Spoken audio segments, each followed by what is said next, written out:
How many of y'all have ever made a poultice? Poultices are pretty common. What would you say is the most popular poultice?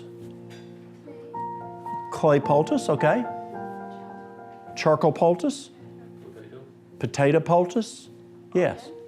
Onion poultice? Yes, very popular. There's a type of poultice that's called, and we'll talk about it, called a spit poultice. Have you ever heard of a spit poultice? Have you? Jesus made. Well, he did. Yes. As a boy, we did spit poultices, and we'll talk about those in just a moment. So, okay, let's look at how to make and use herbal poultices. Now, again, everything that we're doing here this week falls within 8 boxes, 8 laws of health. So what box does this fall under? Nutrition. Could be nutrition, yes. As we use it transdermally. Do you know what transdermal means? It goes through the skin into the blood, like a nicotine patch, a nitro patch. Now, some things that we, as poultices, draw. Now, what draws? Charcoal. What else? Onion. Clay, yes. But what things push in? Oil. Castor oil goes in. Herbs go in. And so some things pull and some things push in. And so we're using 2 different methods here. For Isaiah had said, let them take a lump of figs and lay it for a plaster upon the boil, and he shall recover. Amen. Can we use a fig poultice? How do you do it? Well, we're going to talk about that. Yeah, figs can be used as poultices.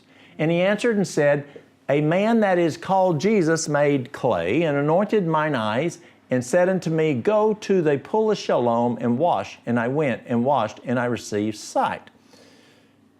Is that like a poultice? It is.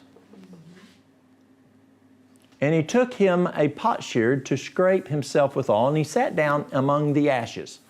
Well, we're kind of stretching it here. Ashes work if they are wet. If ashes are dry, they will not work as a poultice. But are ashes good? What did the man have? Who is this man? Job. What did he have? Boils or boils. And then is a charcoal poultice good for boils? Absolutely they are. Yeah. Now, it doesn't say he wet it.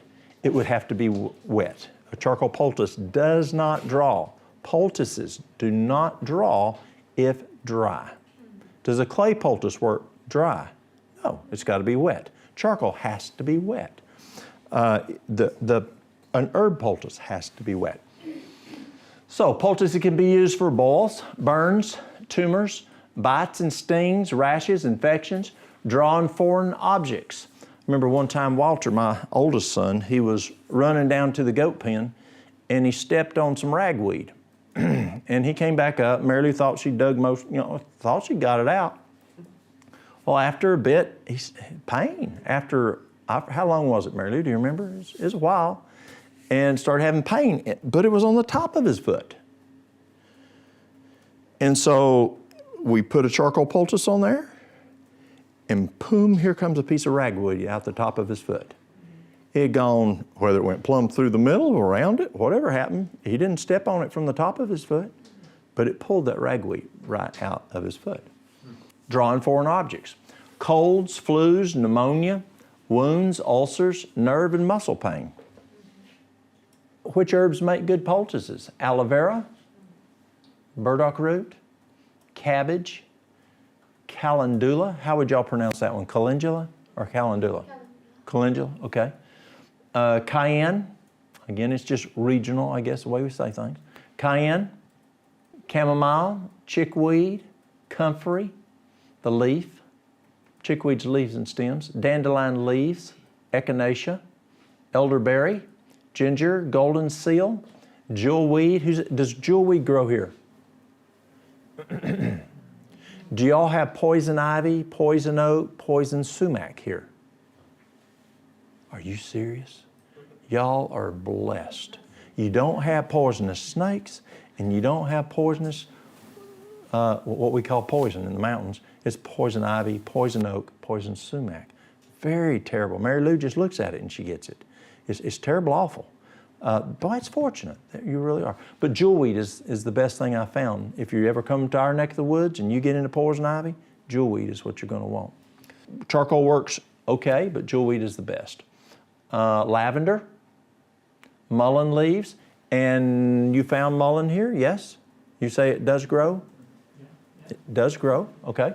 So it's something you could grow here with intent. It doesn't have just to be a weed. You can put it in your herb garden. Mullei's an herb, so you could grow it as an herb.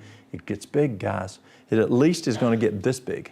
But literally it can get, some mullein plants get as big as this table, the diameter across. So it can get pretty good size. Nettle grows here? Okay, excellent. Oats, onion bulb, patiarco, plantain leaves, poke. You said poke does not grow here? Does plantain grow here? No, okay. Y'all have taters. We've been eating taters. I know they're good. They grow here. I think he told me this morning, we've already gone through, since I've been here, was 40 pounds of potatoes, he said. That's a mess of potatoes. Red clover, St. John's wort, thyme, and yarrow. And I know y'all have yarrow here. That's what I was told. Okay, is that true? Yes. Okay, good. So how do you use herbs topically? There are a number of ways to prepare an herb for topical healing, depending on the plant, depending on how quick you need healing, and how much of the project you want to take on. So let's say you get stung by do y'all have hornets? Okay, you get stung by a hornet. Do you want to use something fast? Yes, use a spit poultice or use a clay poultice. It's going to be very fast, or a charcoal poultice. Very fast. It's going to take care of the problem very, very rapidly. Types of herb poultices. You can have a fresh plant poultice. So this would be a fresh plant poultice, aloe vera. If you went and if you filleted it, took the meat out of the middle, and you applied it to the affected area. So let's, what could you use the aloe vera for that you could put the plant on top of? Burns, yeah, excellent for burns. How about, does anybody work in industrial stuff? Does anybody weld? Anybody a welder? Have you ever heard of someone burning their eyes welding? The best thing, and any welder will tell you this, at least where I live, is put a potato poultice on it. And that will immediately start working on that burned eye from the welding. You might look at a weld for just a few minutes, but you're going to burn your eyes if you look at it. You've got to have special goggles, like looking at the sun. Then the spit poultice. We'll talk about the spit poultice. Hot herb poultices, and that's where we'll make a poultice by putting like a tea. And so you were talking about what do you do with that plant material when you, an extract. Well, if you make a tea, you can, like a tincture or a decoction, take that herb and then make a poultice with it. Or if you're not making a tea to drink, then you can just pour a little bit of hot water on it. Bring the water to a boil, let it stop bubbling, pour it on there, and then you'll take it opens up those cells of the plant material, and then you can apply it to the affected area. That's a hot poultice. And then there's cold poultices that you can do. It's called a cold herb poultice. We'll look at each of these. Components of a basic poultice: the drawing material, the binder, which is optional, and a binder that I have here. My favorite binder is psyllium. Do y'all recognize this in this area? Yes. Psyllium it's my favorite for making a charcoal poultice. We used to make charcoal poultices with ground flaxseed. And then I hired a therapist out of Switzerland. And in Switzerland, they use this right here. And it just blows flaxseed out of the water. I mean, it is tremendous. It's not as messy, less propensity to tattooing. It's very, very easy to use. Psyllium. So there's binders you can put with it. You can grind up oatmeal and put with it. There's binders. The binders just to kind of help hold it together and keep the moisture there. See, if you have a charcoal poultice and you add water to it, it's going to dry out very rapidly. But by having a binder, that holds the moisture so it doesn't dry out as fast. And the psyllium does an excellent job for that. You're going to have moisture. It won't work with it. Apply to the affected area, wrap. You don't have to wrap it. You can just put it on there and hold it there for 12 hours if you want to. But you may want to put something on there so you can do something else. And so put you some type of do y'all call a gauze like a 4x4? Y'all know what a 4x4 is? Not the piece of wood. But you take a piece of gauze that's 4x4 in inches we use in healthcare and put that on top of it. Or you can take some paper towel and you can either apply the herbs straight to the area and then put some paper towel on top of it and wrap it. Or you can take and put the herb in the paper towel, wrap it up, and then apply it. And there's some wet paper towel in between as that package deal. You lay it on there. Wrap, optional. You usually want to do something else at the same time. Make a quick, fresh plant poultice. Identify the need. Number one, what's the need? What's your problem you have? You want to assess it. What's the need? Then determine which herb or herbs you're going to use based on availability, based on the acuity, how fast you need to do it. And then, so you're going to then choose your plant material that you want to use. One thing about herbs, you may have one herb person say, oh, you've got to use this herb. And then you have another person says, oh, you need to use this herb. Well, let's say that I was from Arizona and I said, oh, you've got to use chaparral. That's just the only thing to use is blood purifier and to use for cancer. Do you have chaparral here? We don't even have it in Tennessee. It's a great herb, but do we always have that?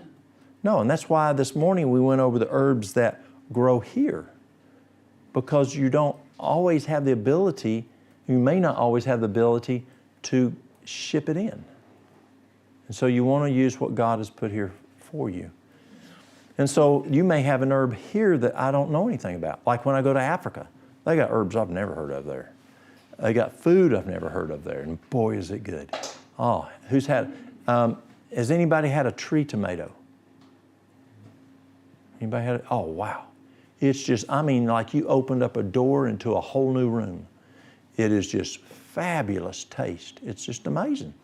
And so there's some things that God has in some places and doesn't have an herb. So you may have an African get up here and say, oh, you need to use this herb. This is the only herb you need to use.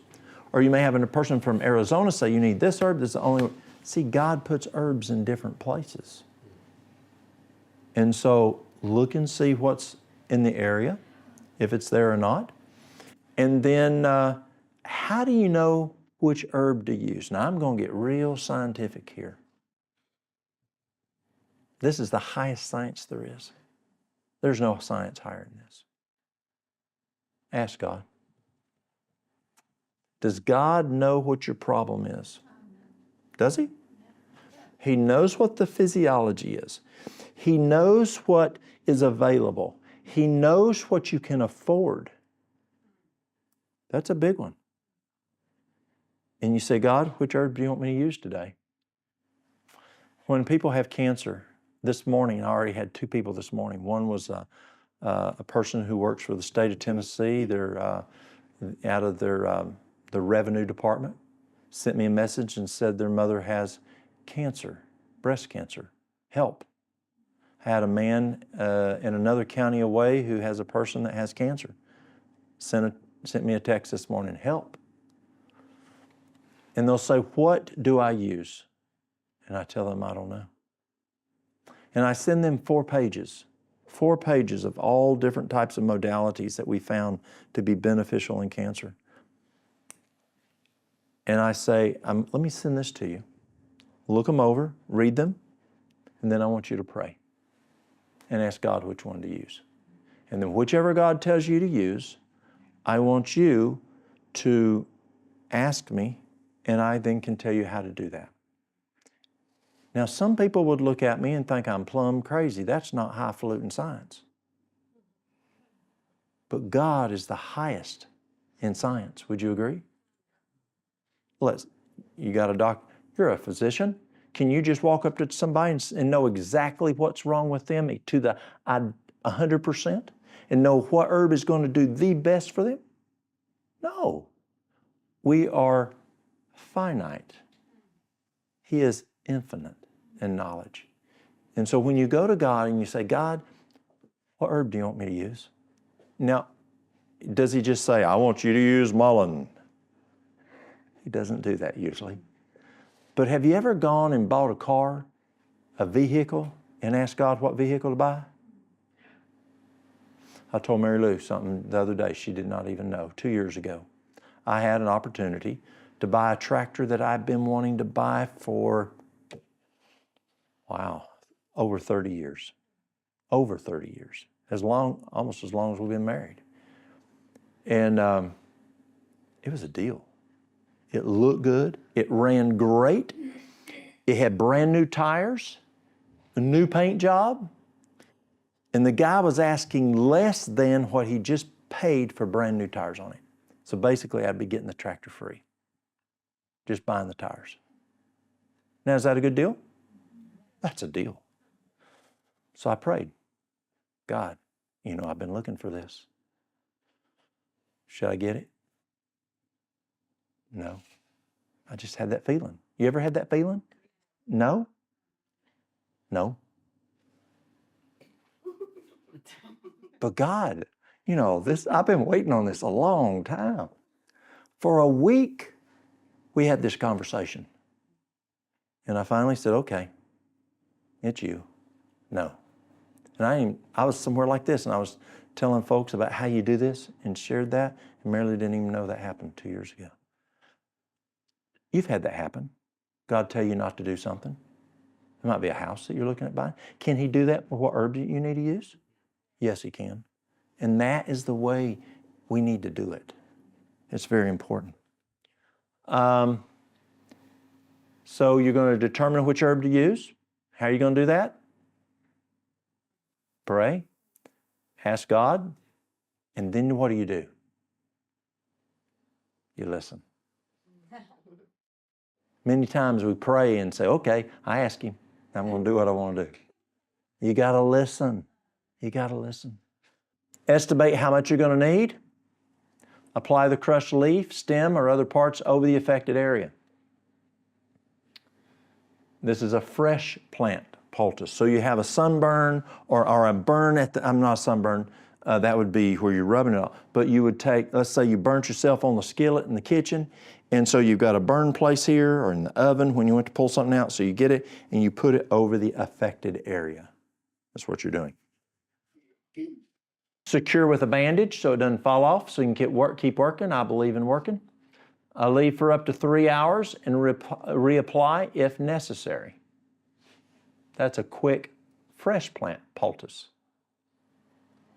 Then there's mud poultices. Who's ever made a mud poultice? Anybody make a mud poultice? You ever got stung by a hornet and go down to the creek and grab you some mud, wet mud, and put it on there? That's a mud poultice. You can do that. I was sharing earlier this weekend that in China, Malaysia, Indonesia, if you get an asthmatic attack, they will strip you from the waist up, and they will take nettle, stinging nettle, not dried, not cooked, but fresh where it stings, and they will whoop your chest, and they'll whoop your back. The asthma attack will go away. Now you're still lit up with stinging nettle, and they will put mud all over you. And normally in Asia, they don't put it on you like they would in South America. They'll dig a hole and they bury you. And they'll put you in a mud hole and bury you with just your neck sticking out. And maybe an umbrella over you so you don't get burnt. And that then pulls that stinging nettle effect out, where you just got whooped with stinging nettle.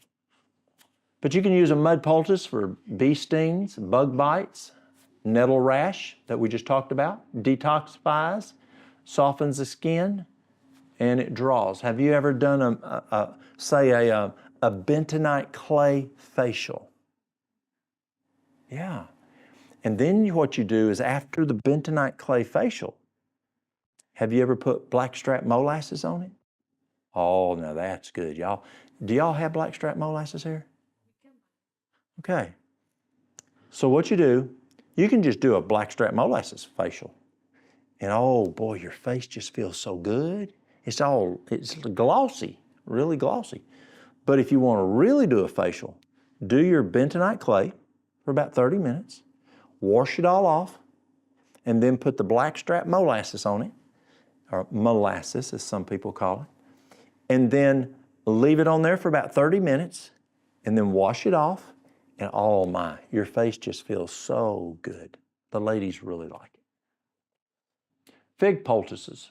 We talked about that earlier. One of the highest plant sources of calcium and fiber. Split open a fig and soak it in warm water to create a poultice. So what if you have a dried fig? The same thing. Cut it in half. It's easier to cut when it's dry. Cut it in half. Put it down in hot water. Who was it here that was at Mayman Wilson's? Mayman does this. Soak it in it. It'll hydrate. And then you can put it on the affected area. You can take a fresh fig and take your spoon, clean it out like you're cleaning out an avocado, put it on the affected area, then put a dressing on top of it. And figs are very good for a poultice. Place a thin layer of the gauze over the affected area, then apply the fig poultice. You can put the fig just plumb against it. You don't have to put the gauze between it. Change every 8 hours or twice daily. Cancer. Figs are great for cancer. Very good for cancer. Abnormal growths, boils, cysts, pain, scar tissue, breast lumps. The two best things I know for cysts and breast lumps, well, this is what I know that works the best. Castor oil. Phenomenal for those. Works extremely well. But you can also use a fig if you don't have that. Or if God tells you to use figs instead of the castor oil. Aloe vera poultice, repairing damaged skin, treats wounds. I make a wound salve. I'm not sure if I'm going to talk about that later. Maybe this afternoon, I think I might talk about that one. Yeah, I'll talk about that one this afternoon. Remind me on that one, Mary Lou. A wound salve that works very, very well on wounds. It has aloe vera in it. Reduces inflammation and itching. Promotes wound healing. Redness and flakiness of psoriasis. Frostbite. Burns. It's excellent for burns. Aloe vera. We were talking the other day, if it's raw aloe vera juice, they're finding that it causes stem cell regeneration. Isn't that cool? That's pretty cool. Yeah. A lot of times we'll use it for internal, like ulcerative colitis, Crohn's, gastritis. You'll drink 2 to 4 ounces 3 times a day on an empty stomach. You can easily drink a half to a whole liter a day of aloe vera. Aloe vera is food. The Mexicans use it for food. They'll take it and freeze it, and it's like a little popsicle.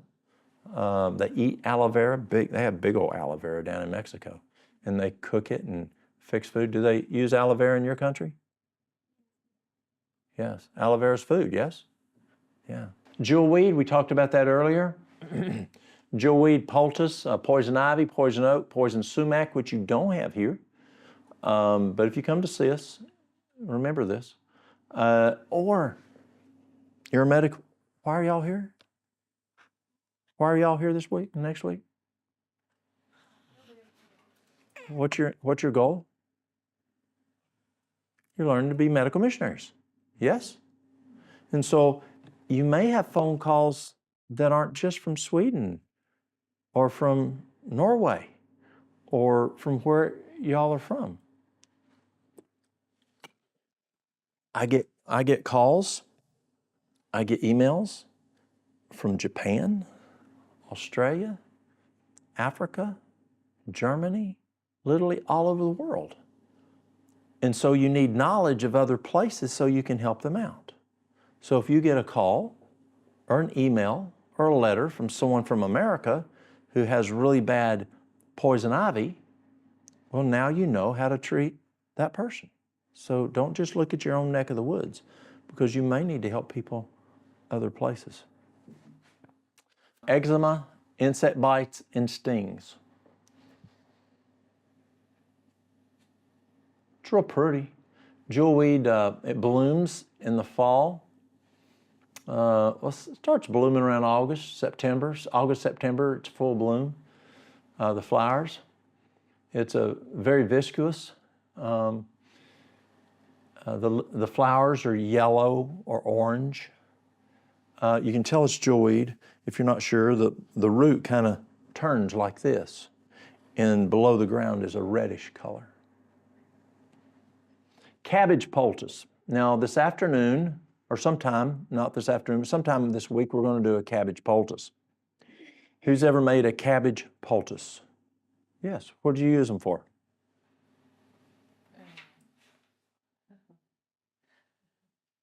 For healing of wounds. Okay, a wound? Inflammation? Breast inflammation. Yes, breast inflammation? Yes. How about pain? You can actually use it for pain. It works really well for hemorrhoids. I had this guy from England, flew all the way from England to Virginia because he had hemorrhoids, external hemorrhoids, so bad, and the doctors couldn't help him in England, in London. So we were doing various treatments for him. Don't do this mistake. I told you I make mistakes. Mary Lou tell you how many I make. I make a lot of them. So I went to the kitchen. We put this cabbage on him at night. It's just a little more comfortable at night on a hemorrhoid than during the daytime. We did hydrotherapy during the day and the douche and several different things. So it's about 9 o'clock. He's going to bed. Staff had left. I said, I'll get it for you. So I went to the kitchen, to the refrigerator, opened it up. We were out of green cabbages, but we had a red cabbage.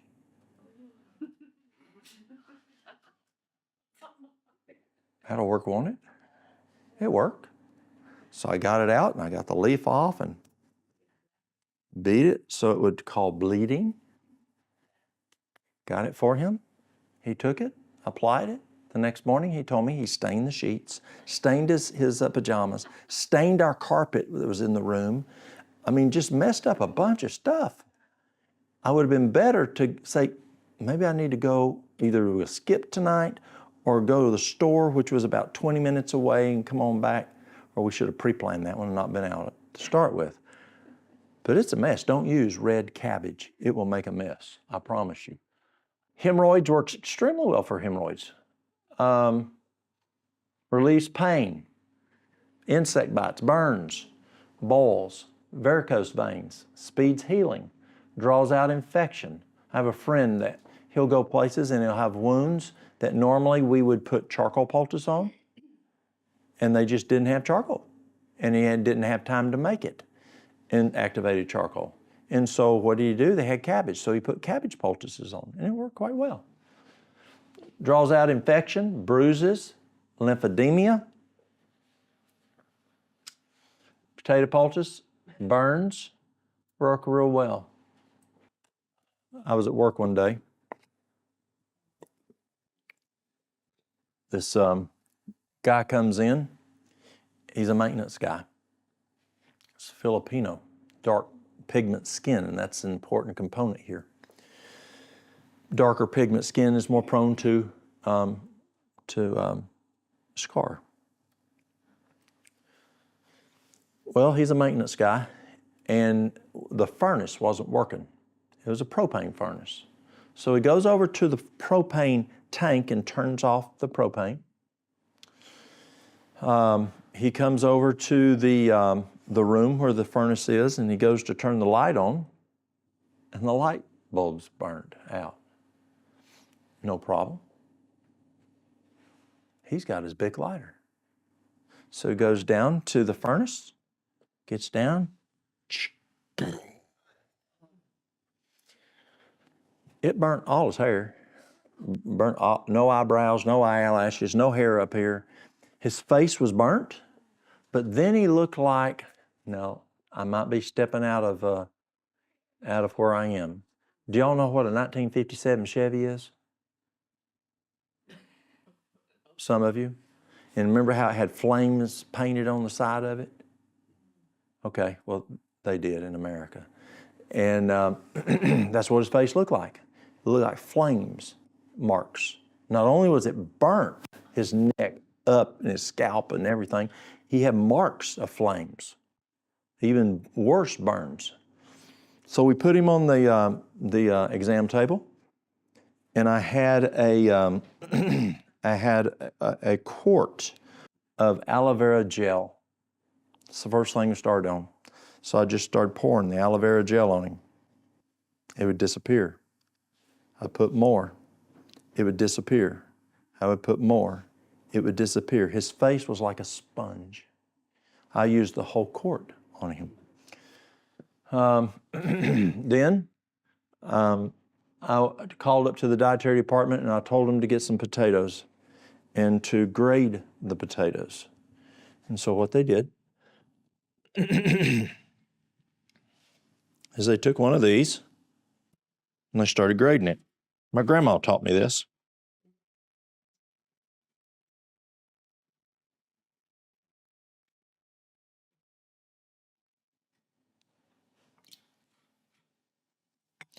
We used so much potatoes, they finally took a food processor and started doing them. And we took this wet material and we put it from here up here, except on his eyes. And we went and got an aloe vera plant, and we took a fillet and put it on his eye. And the only thing was a dot here and a dot here for him to breathe. We covered his face with this. And then we got more, then I was out of gel and I got aloe vera juice. And I started pouring aloe vera juice on top of the potato. And at first we were doing it about well, have you ever put potatoes on a burn, like a sunburn?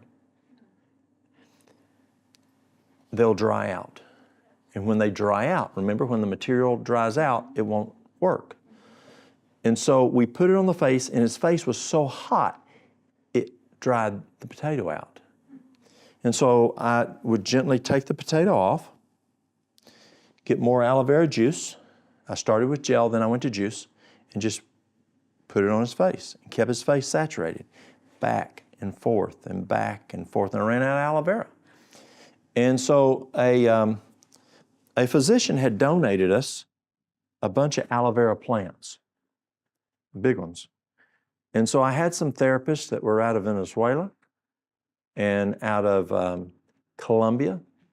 You heard us talking about Najalith the other day at breakfast, Najalith and Chris Pfeiffer. Najalith was there. Maria Parra was there. They're both out of Venezuela. And we had some girls from Colombia, and they started making out of the aloe vera plant, they started making aloe vera gel, just fresh aloe vera. Back and forth for 5 hours. We treated his face. His wife came in, we trained her what we were doing, she took him home and kept the process going. He had no scarring, none. And we had a physician that wasn't there that day, and he then came and saw him, and he said if he had used what was in the emergency room, the man's face would have no question been scarred for life, as deep as those those burns were. Ain't God good? Yeah. Just a tater, what we had to eat for dinner yesterday.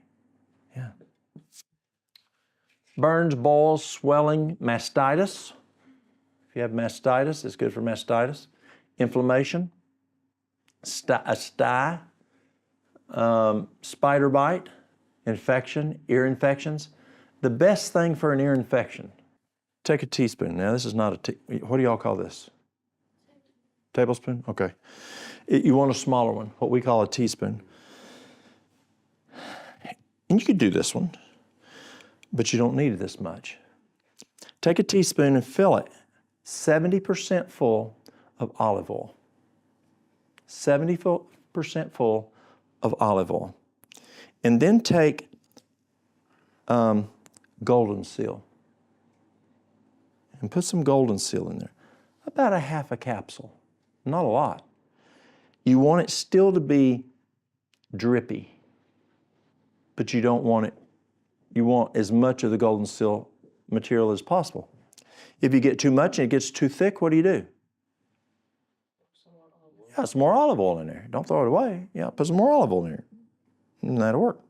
Then what you do, can I go over here? And what you'll do, maybe I'll go here. This will be easier for the camera. Then I have the person, they'll lay their head over to the side, and I'll take say a butter knife, and I'll take it, and I'll drop in 3 drops. Rub it like you'd rub something down a dog's ear. How do you say it? Dog. Yeah, we say dog. You rub it like you would rubbing it down a dog's ear. And then you take, you know what those hot packs that hunters use, that it's a little thing that you pop it and it's hot, and you put it in your pocket and it keeps your hands warm? Y'all have those here? Put that on there. Every 2 hours, put another 2 drops in there. Normally, an ear infection is gone 12 to 24 hours. That's rapid. No antibiotics, just God's. Well, there is an antibiotic. What did I just use?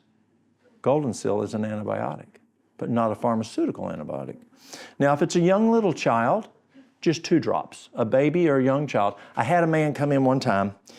His ear infection was so bad that his ear was like this, totally closed. I mean, totally closed. Couldn't even get down in there. And so I took that formula and I took an eyedropper and I pushed it as much as it would. Obviously, you know the length of the ear canal, and I didn't want to, destroy his eardrum. But I pushed as much, and I push it in there and just rub it and put heat on it. Just kept doing it. It took us a couple days, but the infection went away. It opened back up and got good. Yeah, it's amazing. Hemorrhoids, potato poultice. A carrot poultice. Now, who's thought of using a carrot poultice before? Yeah. It's real simple.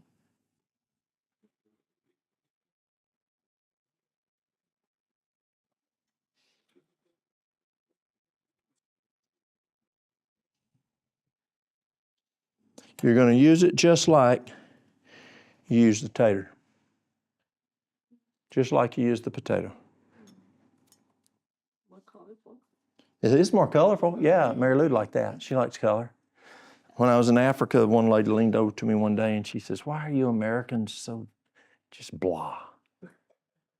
She says, "You just wear gray and black. You need color, boy." They have color in Africa. Carrot poultices draws toxins from the body. Sore throat. So you can put it around your throat. Put a poultice around your throat. It's good for a cold on the chest, the flu on the chest, tonsillitis on the throat, bronchitis on the chest, swollen glands, wherever those swollen glands are, cleansing of the lymph, wounds, burns. You know you had that poultice, did you? Boils, abscesses, chapped skin, cold sores. I like, for cold sores, what works the best I've found is something called L-lysine, L-lysine. Take the capsules, and then you use the L-lysine cream. That works phenomenal. That's the best thing I found. Eczema, bruising, muscle problems. Now, when we say muscle problems, make sure what the cause is. Is it you overexerted them? Or is it because you have muscle problems like restless leg? Or do y'all call them Charlie horses? Okay. Where, you know how sometime at night your leg goes, and it's real tight? We call, pardon? A cramp. Yes, we call those Charlie horses. I have no idea why, but that's what we called them for years. 75% of muscle pain, not of overexertion, but 75% of just muscle, like restless leg or Charlie horses, is magnesium deficiency, 75%. Next is dehydration. Next is potassium. Next is iron. Iron is the third major. And iron deficiency is increasing significantly according to the emergency rooms. Why? People are eating processed foods. They're not eating their greens.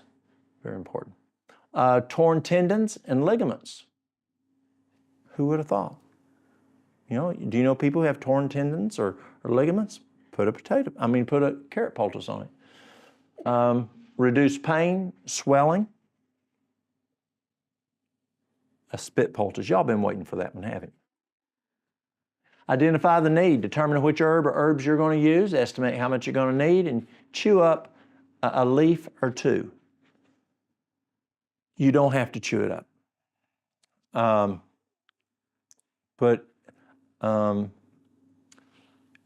A plantain is probably the #1 spit poultice in the world. Y'all know what plantain leaf is? Chew it up, apply it to the area.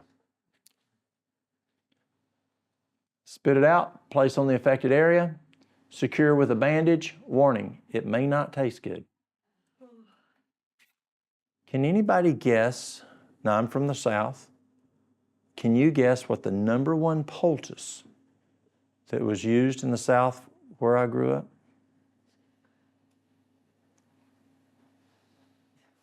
Tobacco poultice. A tobacco spit poultice. If you got stung by a bee or a hornet, we call it a chaw. You've ever heard of chaw? A chaw of tobacco means they give a big old thing. That chew tobacco here? Well, we call that a chaw. Or chew, but they call it a chaw. A big old piece sticking out over here. Do people do that here? And so then what they'll do is they'll put it on the bee sting. You may not want to do it that way. But what we would do is we'd find somebody with a cigarette, or a cigarette was partially burnt. We'd open it up, the paper, spit in it, nice and spitty, and then put it on the wasp sting. And that tobacco would pull that sting right out. That's just what we did where I grew up. Now you can use the mud poultice, works well. The charcoal poultice works well. But that was just another spit poultice. Jewelweed poultice, it's good for poison ivy, poison oak, poison sumac, stinging nettle, eczema, insect bites. We already covered that. A plantain spit poultice, there we go. Well, that's a jewelweed spit poultice. Works the same as the other type. Plantains, and that's the #1. Can anybody tell me the #1 essential oil used in America, in the world? Lavender. Lavender's the #1 essential oil used in the world. #1 spit poultice in the world is plantain. Spider bites, bee or wasp sting, insect bite, animal bite, snake bite, or tick bite. Bob Jorgensen, we talked about Bob Jorgensen earlier. Bob reached into a wood pile and a copperhead bit him on the hand. At that time, I was still working in regular health care. The average length of stay at the hospital, average length of stay for that diagnosis was 7 days. If you got bit by a copperhead, you would stay for 7 days at that time. Bob was back at church playing the piano in 3 days. Vicky, his wife, she used charcoal and plantain back and forth as a poultice. Amazing, isn't it? Do y'all have ticks here? Okay. Rocky Mountain spotted fevers, Lyme disease. You have Lyme disease? Okay, there's something we have for Lyme disease. Works very, very well. My youngest son had Lyme disease, and when he got it, and we treated it for 10 years, and then we just couldn't get rid of it. And then I found out something called Alimed, which is a very, very strong garlic. It takes 24 cloves to make it. They make it just down the road outside of London and in England. And this month, he will be 12 years Lyme-free. Plum Lyme-free. So it works very, very well. All right. Well, let's close with prayer. We started with prayer. Let's close with prayer. Our dear Heavenly Father, Lord, we thank you again for caring about us, for giving us these simple remedies that we don't have to have toxins. Lord, give us a desire, give us a hankering that we want to learn this. And then, Lord, not only just have the academic knowledge, but then, Lord, give us the ability we can apply it and be able to help and not be selfish, just using it for ourselves or our family, but also give us the desire to help others using these tremendous herbs that you've given us. We ask this in Jesus' name, amen.